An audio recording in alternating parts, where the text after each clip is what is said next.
Ah, l'absinthe! Quel nom, mes chéris! Il nous murmure des nuits parisiennes et des artistes audacieux. Une boisson si célèbre, et si tristement célèbre aussi. On l'appelait la fée verte. Elle promettait l'inspiration, peut-être une touche de folie. Pendant des décennies, elle a captivé l'imagination de tant de gens. Imaginez les cafés enfumés de Montmartre. Peintres, écrivains, poètes, tous réunis. L'absinthe était leur muse, leur compagne de création. Mais elle a aussi suscité la peur et la controverse. Beaucoup de controverses. Est-elle toujours la séductrice dangereuse du passé? Ou juste un alcool incompris? Découvrons-le. Accrochez vos ceintures, ça va secouer. Notre histoire ne commence pas à Paris, mais en Suisse. L'absinthe a commencé sa vie comme un élixir médicinal. Faite avec de l'absinthe, une herbe amère. Cette plante était connue pour ses propriétés curatives. On l'utilisait contre les fièvres, contre les maux d'estomac. L'ingrédient clé, l'absinthe, la plante, était quelque chose d'assez spécial. Elle contient un composé appelé thuyone. Outre l'absinthe, l'élixir contenait de l'anis, du fenouil et d'autres herbes. Le docteur Pierre Ordinaire, un médecin français vivant en Suisse, en est souvent crédité. Il aurait perfectionné une recette vers 1792. D'un remède local, l'absinthe a commencé à gagner en popularité. Ce n'était plus seulement pour les malades. Les gens ont commencé à apprécier son goût unique. Bientôt, de petites distilleries sont apparues dans la région. La plus célèbre fut lancée par un certain Major Dubied. Son gendre, Henri-Louis Pernot, l'a rejoint.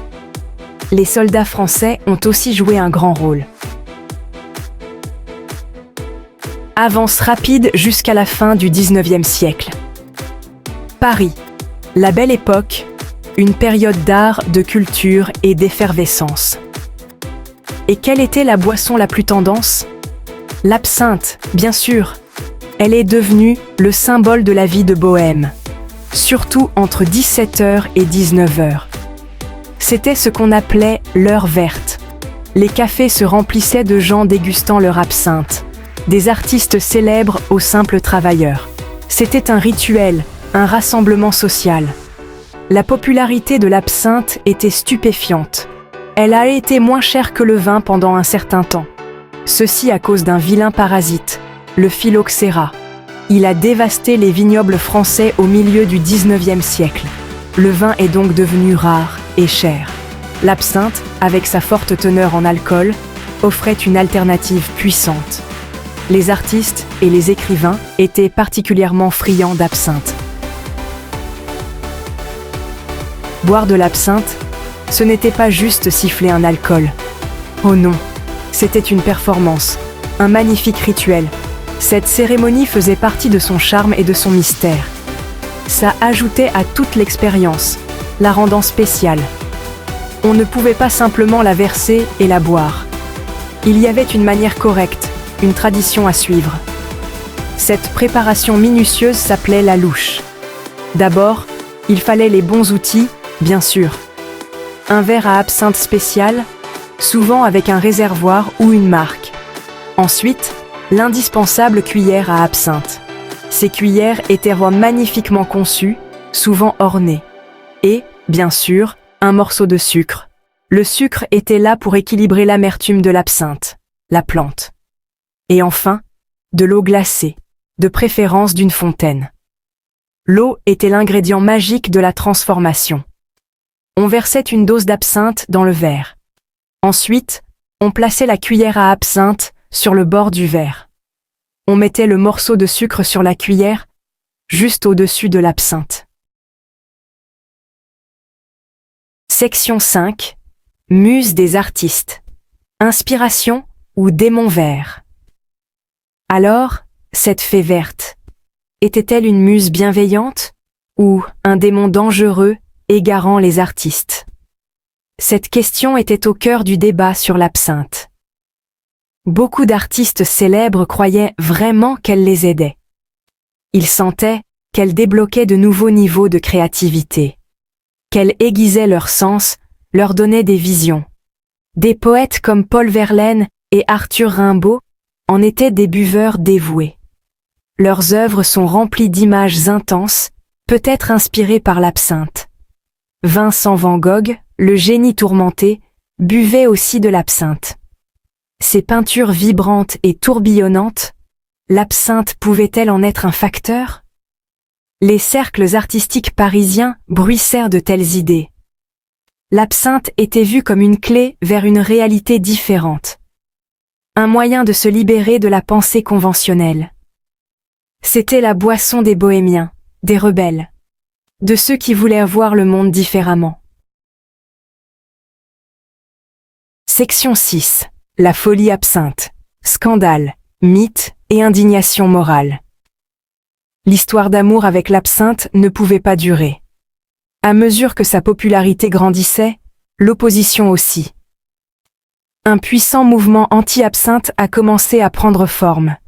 Médecins, politiciens et ligues de tempérance ont uni leurs forces. Ils ont dépeint l'absinthe comme une menace sociale.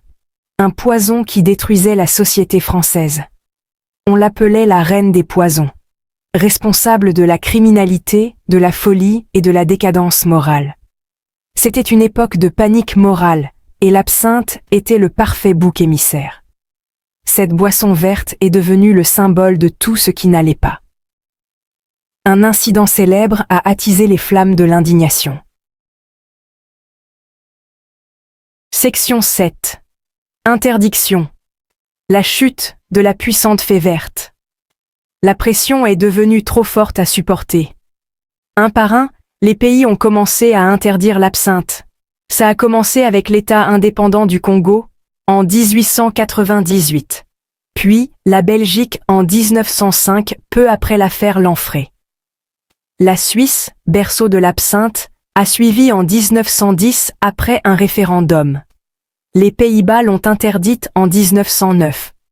Les États-Unis l'ont prohibée en 1912.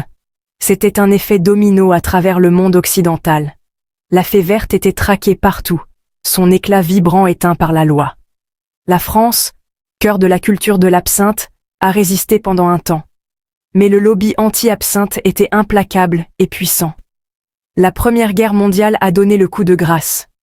L'absinthe était dépeinte comme antipatriotique. Une boisson qui affaiblissait les soldats français et la société. On disait qu'elle sapait l'effort de guerre. Ainsi, en mars 1915, la France a finalement interdit sa production et sa vente.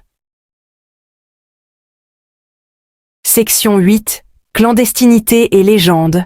L'absinthe dans l'ombre. L'absinthe interdite. Qu'est-il arrivé à notre fée verte? A-t-elle simplement disparu dans la nature? Pas du tout. Comme tout fruit défendu, elle est devenue encore plus séduisante pour certains. L'absinthe est entrée dans la clandestinité, dans le monde de la production illégale. Des contrebandiers, connus sous le nom de fontainiers en Suisse, ont continué à en fabriquer. Dans des caves secrètes et des distilleries cachées.